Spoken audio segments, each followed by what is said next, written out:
Fake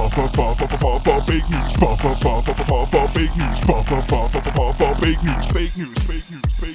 Everything you want to hear and a list of things to fear. Sit on down, you'll need a beer. Fake news. Will they ever be called out? That's what this is all about. Reading stories, laugh and shout. Starring Socks, Gent, and your host, Luka! Daddy's not mad. I'm just disappointed. The following stories were published by organizations masquerading as legitimate news outlets. And I know what I'm talking about, because I get all my information from a guy on YouTube! I like to be called Poppy Baby, and I want to look like a puppy. What's up, fruity bitches? We're back at it again. It's the fake news segment, and I'm here with Socks. and a newcomer, Gent. Alright, Gent, you ready to go off the deep end and figure out whether or not these stories were published by actual organizations? I don't know if it matters if I'm ready or not. That's right. This is just happening. You're here for the ride. You're strapped in and we're going down full speed. Let's go. LEGO shocking new Area 51 raid set sparks outrage, raising alarm questions about indoctrinating kids. Alright, basically the Danish toy company LEGO has unveiled a new set that critics are calling a dangerous glorification of anarchy and extraterrestrial conspiracies. The LEGO Area 51 Raid starter pack, aimed at children as young as 6, has ignited a firestorm of controversy for its depiction of the infamous 2019 Storm Area 51 meme, complete with 5 miniatures Naruto running, a buildable UFO, and a secret government bunker that frankly looks like it's mocking our brave men and women in uniform. The set, retailing for $129.99, includes a glow-in-the-dark alien miniature, complete with a probing device, and a top-secret Area 51 facility with a coffee machine labeled FBI Break Room. Instructions encourage kids to storm the gates and free the aliens, prompting immediate backlash from concerned parents and lawmakers who see this as a blatant attempt to normalize rebellion against the US government. Oh my gosh, I love it so much. I don't care if this is real or not. I want it.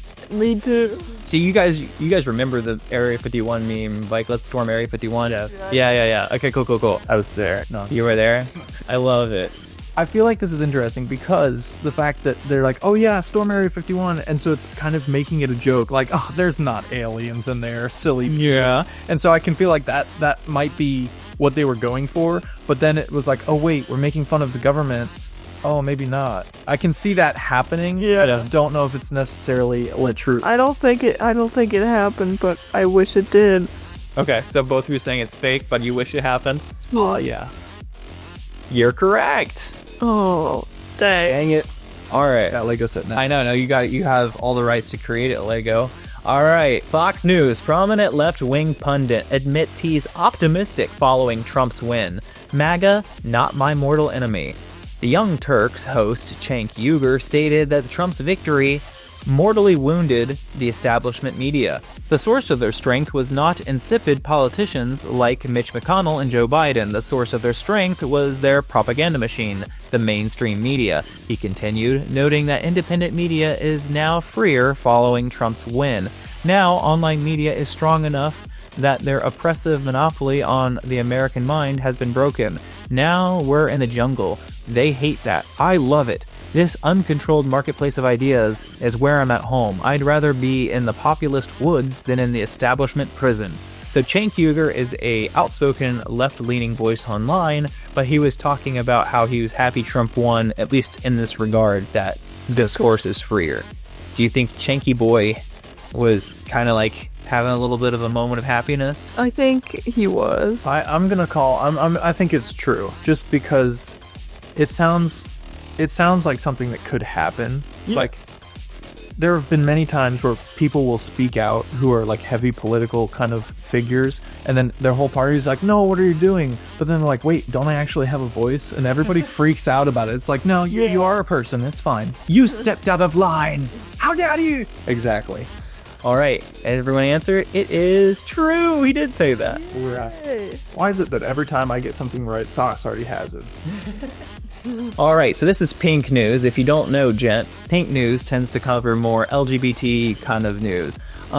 In some clucking good news, UK's first Chick-fil-A has closed for good after a fierce backlash. Chick-fil-A really wants you to know that it won't distance itself from anti-LGBT plus groups. In a letter to anti-LGBT plus lobbying group American Family Association, the Chick-fil-A boss, Dan Cathy, apologized to evangelicals for inadvertently fueling reports that their fast food chain was set to end its long record of donations to the group that discriminates against LGBT plus people.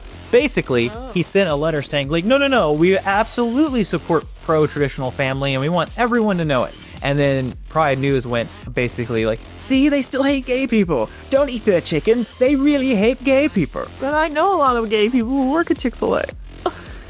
That's their fault. Yeah, I guess they just don't recognize the hatred that they're swimming in. Yeah, actually, now that I think about it, I just know one gay guy that worked there. The problem is that you can't appeal to everyone, and that's what they're trying to do. It's like if you have two conflicting parties, they're like, no, be on my side, or be on my side. You can't just be all friends because everyone hates each other. Even though Chick-fil-A is one of the most peaceful organizations, they can't make everyone happy. Yeah, and I don't care unless I actively see them like stoning people.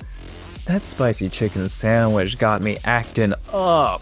Okay, Listen, not if you even give me a gonna spicy lie. chicken sandwich, you can stone anybody you want. Yeah. You know what? Why don't you stone me with your spicy chicken sandwich? Start throwing. I've been a bad LGBT. Hit me. Okay. True or false? Oh, I'm gonna say that it is true. Okay. And you I know? was thinking the same thing.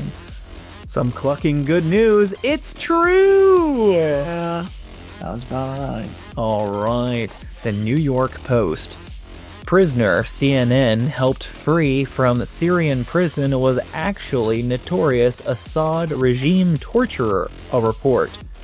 The prisoner CNN helped free from a secret facility. So basically, CNN went in and they found this guy, and the guy was acting all scared, and they let him out.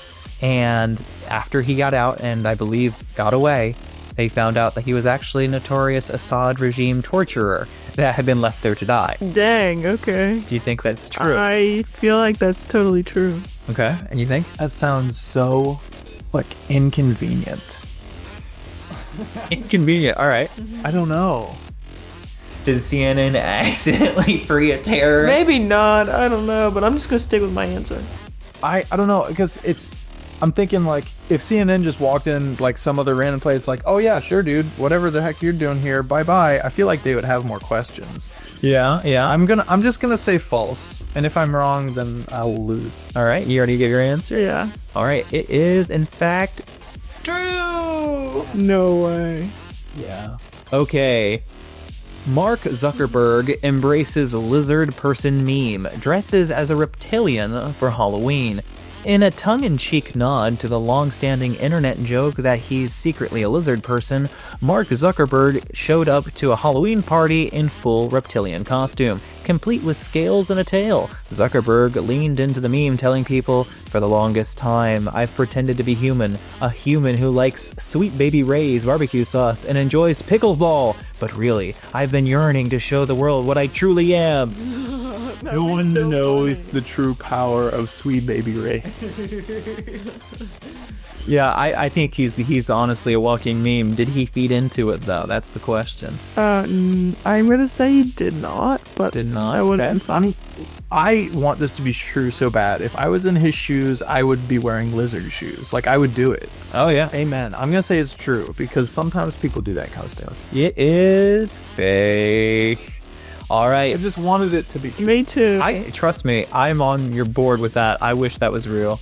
By CBS News, Lunchables have concerning levels of lead and sodium, Consumer Report finds. Lunchables, prepackaged boxes of deli meat, cheese, and crackers, are not the healthiest option when it comes to picking snacks or lunches for kids, as they contain troublesome levels of lead and sodium, according to the Consumer Reports. Do you think that this is accurate? Yes. Yes.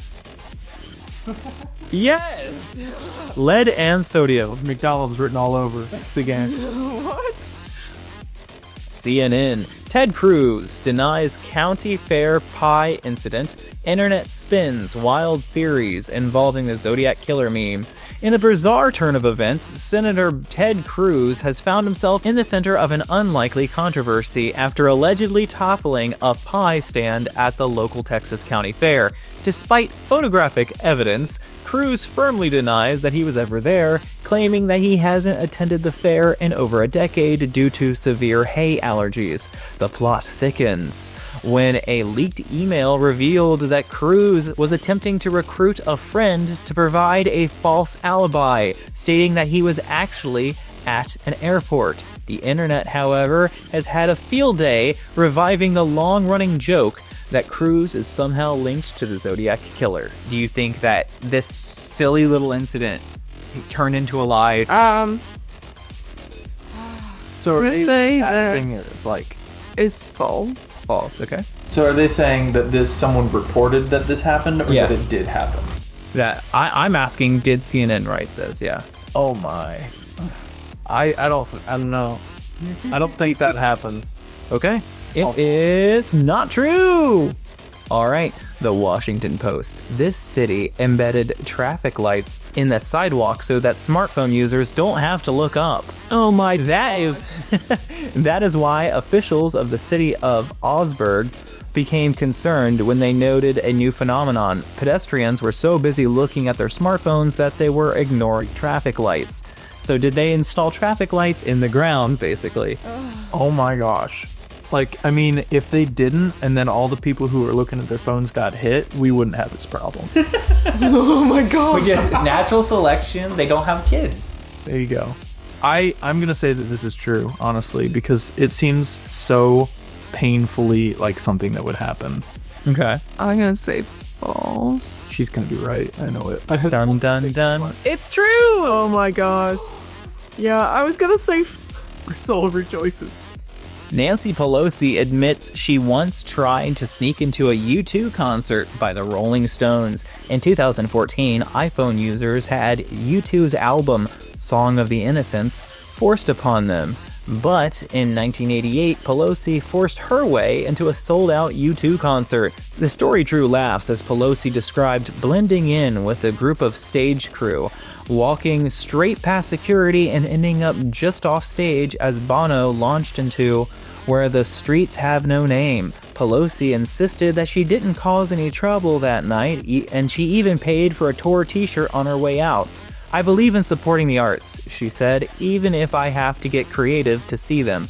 Bono has not commented on Pelosi's revelation, though a spokesperson for U2 told Rolling Stones that they applauded her resourcefulness and hoped that she bought a ticket for the next show. what? So she snuck into a U2 concert. What's a and U2 concert? U2 is like a band, and it's on every iPhone.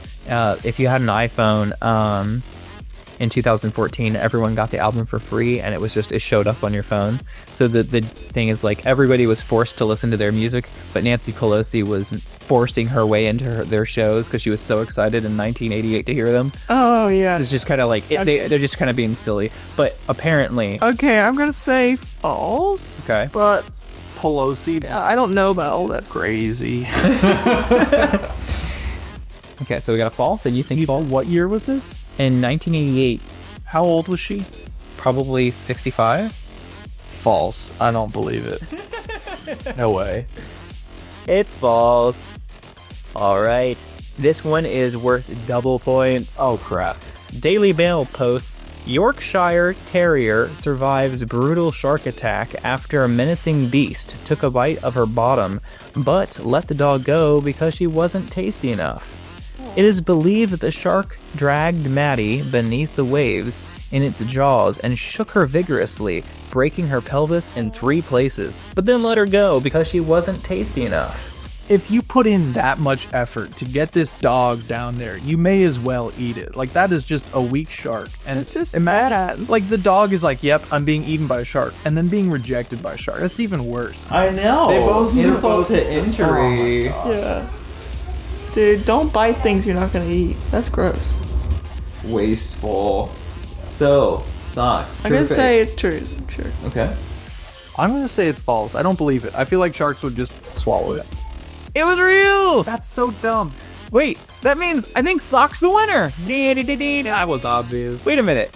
Is this your first time winning? No. No, Did you beat Guy as well? maybe. Yes. Nice. All right. Did you guys get more points in the comments? Are you able to determine what's real and what's fake? I know I can't. Have a good one, guys.